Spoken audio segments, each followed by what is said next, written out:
Hi all, welcome back to my channel. ಇವತ್ತು ಕಾರ್ತಿಕ್ ಮಾಸದ ಶುಕ್ರವಾರ ಆಗಿದ್ದರಿಂದ ನಾನು ಬೆಳಗ್ಗೆ 4 ಗಂಟೆಗೆ ಎದ್ದು ಸ್ನಾನ ಎಲ್ಲ ಮಾಡಿ ಮೊದಲಿಗೆ ಉಸ್ಲು ಪೂಜೆಗೆ ರೆಡಿ ಮಾಡ್ಕೊತಾ ಇದ್ದೀನಿ. ಉಸ್ಲಿಗೆ ಅರಿಶಿನ ಚೆನ್ನಾಗಿ ಹಚ್ಚೋದ್ರಿಂದ ಯಾವುದೇ ರೀತಿಯ ನೆಗೆಟಿವ್ ಎನರ್ಜಿಗಳು ಮನೆಗೆ ಎಂಟ್ರಿ ಆಗೋದಿಲ್ಲ.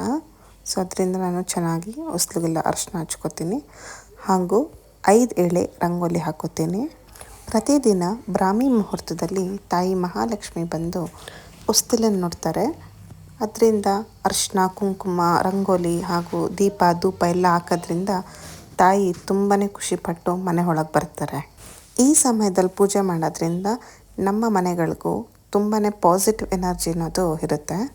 ನಾನಿಲ್ಲಿ ಹಾಲನ್ನ ಕಾಯೋದಕ್ಕೆ ಇಡ್ತಾ ಇದ್ದೀನಿ.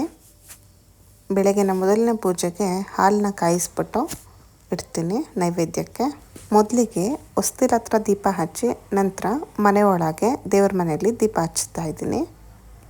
ದೀಪ ಹಚ್ಚಿ ನಮ್ದು ಏನು ಕೋರಿಕೆ ಇದೆಯೋ ನಮ್ಮ ಪ್ರಾರ್ಥನೆಗಳನ್ನ ಎಲ್ಲ ಕೇಳ್ಕೋಬೇಕು. ನಾನಿಲ್ಲಿ ದೇವರಿಗೆ ಸಾಂಬ್ರಾಣಿ ಧೂಪ ಹಾಕೋದಕ್ಕೆ ತೆಂಗಿನ ಚಿಪ್ಪನ್ನು ಸ್ವಲ್ಪ ಬಿಸಿ ಮಾಡ್ಕೋತಾ ಇದ್ದೀನಿ. ಸೊ ಅದರಿಂದ ನಮಗೆ ಕೆಂಡ ಆಗುತ್ತೆ. ಕೆಂಡ ಆದಮೇಲೆ ಸ್ವಲ್ಪ ಸಾಂಬ್ರಾಣಿ ಪುಡಿನ ಮನೆ ಒಳಗೆಲ್ಲ ಹಾಕ್ಕೊಂಡು ಕೊನೆಗೆ ತಗೊಂಬಂದು ಹೊಸ್ತಿಲ ಹತ್ರ ಇಟ್ಬಿಡಬೇಕು. ನಾನಿಲ್ಲಿ ದೇವರಿಗೆ ದೀಪ ಧೂಪ ಎಲ್ಲ ಆದಮೇಲೆ ನೈವೇದ್ಯ ಇಟ್ಟು ಮಹಾಲಕ್ಷ್ಮಿದು ಅಷ್ಟೋತ್ತರ ಶತನಾಮಾವಳಿನ ಓದ್ತೀನಿ ಹಾಗೂ ನರಸಿಂಹಸ್ವಾಮಿದೂ ಸಹ ಅಷ್ಟೋತ್ತರನ ಓದ್ತೀನಿ. ಈಗ ತಾಯಿಗೆ ಬೆಲ್ಲದ ಆರತಿನ ರೆಡಿ ಮಾಡ್ಕೊಂಡಿದ್ದೀನಿ. ತುಪ್ಪದ ಬತ್ತಿ ಹಚ್ಚಿ ಸಂಕಲ್ಪ ಮಾಡ್ಕೋಬೇಕು. ನಾನಿಲ್ಲಿ ನೈವೇದ್ಯಕ್ಕೆ ಅಂತ ಕಡಲೆಕಾಳು ಹುಸ್ಲಿ ಮಾಡ್ಕೋತಾ ಇದ್ದೀನಿ. ಬನ್ನಿ ನೋಡೋಣ ಹೇಗೆ ಮಾಡ್ತೀನಿ ಅಂತ. ಮೊದಲಿಗೆ ಓವರ್ ನೈಟ್ ಸೋಕ್ ಆಗಿರೋವಂಥ ಕಡಲೆಕಾಳನ್ನ ಸ್ವಲ್ಪ ಉಪ್ಪಾಕಿ ಬೇಯಿಸ್ಕೊತಾ ಇದ್ದೀನಿ. ಒಂದು 3 ವಿಷಲ್ ಹೊಡ್ಸ್ಕೊಂಡಾದ್ಮೇಲೆ ಅದನ್ನು ಒಗ್ಗರಣೆ ಹಾಕೋತಾ ಇದ್ದೀನಿ. ಒಗ್ಗರಣೆಗೆ ಎಣ್ಣೆ, ಸಾಸಿವೆ, ಈರುಳ್ಳಿ, ಒಣಮೆಣ್ಸಿನ್ಕಾಯಿ ಹಾಗೂ ಕರಿಬೇವನ್ನೆಲ್ಲ ಹಾಕ್ಕೊಂಡು ಚೆನ್ನಾಗಿ ಒಗ್ಗರಣೆ ಮಾಡ್ಕೋತೀನಿ. ಇದಕ್ಕೆ ಸ್ವಲ್ಪ ಉಪ್ಪು ಹಾಕೋತೀನಿ. ಫ್ರೈ ಆಗಿದ ನಂತರ ಬೇಯಿಸಿಟ್ಕೊಂಡಿರೋಂಥ ಕಡಲೆಕಾಳನ್ನು ಹಾಕಿ ಚೆನ್ನಾಗಿ ಮಿಕ್ಸ್ ಮಾಡ್ಕೋತೀನಿ.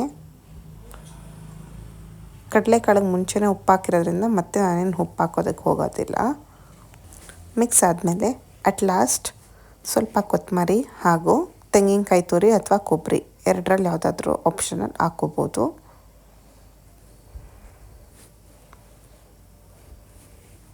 ಸೊ ಇದಾಗಿತ್ತು ನೈವೇದ್ಯದ ರೆಸಿಪಿ.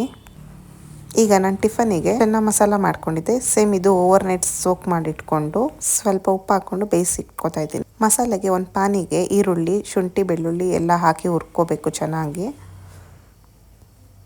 ಇದು ಸ್ವಲ್ಪ ಚೆನ್ನಾಗಿ ಬಣ್ಣ ಚೇಂಜ್ ಆಗೋ ತನಕ ಹುರ್ಕೊಂಡು ನಂತರ ಒಂದು 2 ಟೊಮೊಟೊನ ಕಟ್ ಮಾಡಿ ಹಾಕೋತಾ ಇದ್ದೀನಿ. ಸ್ವಲ್ಪ ಉಪ್ಪು, ಟೊಮೊಟೊ ಬೇಯೋದಕ್ಕೆ ಹಾಕಿ ಸ್ವಲ್ಪ ಚೆನ್ನಾಗಿ ಮಿಕ್ಸ್ ಮಾಡಬೇಕು. ಈಗ ನಾನು 2 ಸ್ಪೂನು ಅಚ್ಕಾರದ ಪುಡಿ ಹಾಕೋತಾ ಇದ್ದೀನಿ. ಹಾಕ್ಕೊಂಡು ಅದು ಸಹ ಚೆನ್ನಾಗಿ ಮಿಕ್ಸ್ ಮಾಡಿ ಅದು ಚೆನ್ನಾಗಿ ಸ್ವಲ್ಪ ಬೇಯಬೇಕು. ಬೆಂದಮೇಲೆ ಸ್ವಲ್ಪ ಹಾರ್ಲಿಕ್ಕೆ ಇಟ್ಬಿಟ್ಟು ಮಿಕ್ಸಿಗೆ ಹಾಕಿ ಚೆನ್ನಾಗಿ ಪೇಸ್ಟ್ ಮಾಡ್ಕೊ. ಇಲ್ಲಿ ಒಂದು ಪ್ಯಾನಿಗೆ ಎಣ್ಣೆ, ಏಲಕ್ಕಿ, ಪಲಾವ್ ಎಲೆ ಹಾಗೂ ಸ್ವಲ್ಪ ಜೀರಿಗೆ ಹಾಕೋತಾ ಇದ್ದೀನಿ ಮತ್ತು ಹಸಿರು ಮೆಣಸಿನ್ಕಾಯಿ, ಈರುಳ್ಳಿ ಇದನ್ನೆಲ್ಲ ಹಾಕಿ ಚೆನ್ನಾಗಿ ಫ್ರೈ ಮಾಡಿಕೊಂಡು ಪೇಸ್ಟ್ನ ಇದಕ್ಕೆ ಹಾಕಿ ಚೆನ್ನಾಗಿ ಸ್ವಲ್ಪ ಎಣ್ಣೆ ಬಿಡೋವರೆಗೂ ತಿರುಗಿಸ್ಕೊತಾ ಇರಬೇಕು. ಈಗ ಸ್ವಲ್ಪ ಗರಂ ಮಸಾಲ ಹಾಗೂ ಚೋಲೆ ಪೌಡರ್ ಹಾಕ್ಕೊಂಡು ಕಾಬೂಲ್ ಕಡಲೆಕಾಳನ್ನ ಇದಕ್ಕೆ ಹಾಕೋತಾ ಇದ್ದೀನಿ. ನಂತರ ಸ್ವಲ್ಪ ನೀರು ಹಾಕ್ಕೊಂಡು ಕಸ್ತೂರಿ ಮೇಥಿ ಹಾಗೂ ಕೊತ್ತಂಬರಿನ ಸಣ್ಣದಾಗಿ ಕಟ್ ಮಾಡಿ ಹಾಕೋತಾ ಇದ್ದೀನಿ. ಒಂದು ಸೈಡಲ್ಲಿ ಚಪಾತಿ ಕೂಡ ಮಾಡ್ಕೊತಾ ಇದ್ದೀನಿ. ಸೊ ಇದಾಗಿ ಮಧ್ಯಾಹ್ನ ಊಟಕ್ಕೂ ಸಾಂಬಾರು ರೆಡಿ ಮಾಡ್ತಿದ್ದೀನಿ. ಇಲ್ಲಿ ತೊಗರಿಬೇಳೆ, ಹೀರೆಕಾಯಿನ ಸಣ್ಣದಾಗಿ ಕಟ್ ಮಾಡಿ ಇಟ್ಕೊಂಡಿದ್ದೀನಿ. ತೊಗರಿಬೇಳೆನ ಚೆನ್ನಾಗಿ ತೊಳ್ಕೊಂಡು ಕಟ್ ಮಾಡಿರೋಂಥ ಹೀರೆಕಾಯಿ, ಈರುಳ್ಳಿ, ಬೆಳ್ಳುಳ್ಳಿ ಹಾಗೂ ಟೊಮೊಟೊನ ಹಾಕ್ಕೊಂಡು ಸ್ವಲ್ಪ ಉಪ್ಪು ಹಾಕ್ಕೊಂಡು ಬೇಯಲಿಕ್ಕೆ ಇಡ್ತಾ ಇದ್ದೀನಿ. 1 ಅಥವಾ 2 ವಿಷಲ್ ಹೊಡ್ಸ್ಕೊಂಡ್ಮೇಲೆ ಬೆಂದಿರುತ್ತೆ.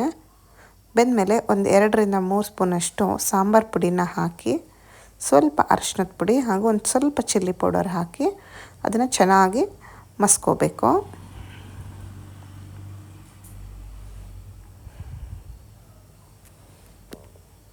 ಇದು ಮಸ್ಕಾಯಿ ಸಾಂಬಾರು ಹಾಕಿರೋದ್ರಿಂದ ಸ್ವಲ್ಪ ಚೆನ್ನಾಗಿ ಮಸ್ಕೋಬೇಕು.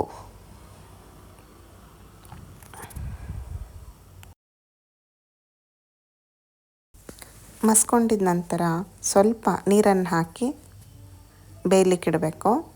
ಚೆನ್ನಾಗಿ ಕುದಿ ಹತ್ತಿದ ಮೇಲೆ ಸ್ವಲ್ಪ ಕೊತ್ತಂಬರಿ ಹಾಕಿ ಅದನ್ನು ತಿರುಗಿಸ್ತಾ ಇರಬೇಕು. ಬೇಕಿದ್ದರೆ ಈ ಟೈಮಲ್ಲಿ ನಾವು ತೆಂಗಿನಕಾಯಿ ಅಥವಾ ಕೊಬ್ಬರಿನೂ ಹಾಕ್ಕೋಬೋದು. ಇದಕ್ಕೆ ಚೆನ್ನಾಗಿರುತ್ತೆ ಟೇಸ್ಟು. ಹಸಿ ತೆಂಗಿನಕಾಯಿ ಹಾಕಿದ್ರೆ ತುಂಬಾ ಚೆನ್ನಾಗಿರುತ್ತೆ. ಇದನ್ನು ಚೆನ್ನಾಗಿ ಮಳ್ಳಿಸ್ಕೊಂಡ್ಮೇಲೆ ಒಂದು ಸೈಡಲ್ಲಿ ಒಗ್ಗರಣೆ ಮಾಡ್ಕೊತಾ ಇದ್ದೀನಿ. ಒಗ್ಗರಣೆಗೆ ಸ್ವಲ್ಪ ಎಣ್ಣೆ, ಸಾಸಿವೆ, ಹಿಂಗು ಹಾಗೂ ಈರುಳ್ಳಿ, ಸ್ವಲ್ಪ ಕರಿಬೇವನ್ನ ಹಾಕ್ಕೊಂಡು ಒಗ್ಗರಣೆ ಮಾಡಿ ಸಾಂಬಾರಿಗೆ ಲಾಸ್ಟಲ್ಲಿ ಮಿಕ್ಸ್ ಮಾಡ್ತಾಯಿದ್ದೀನಿ.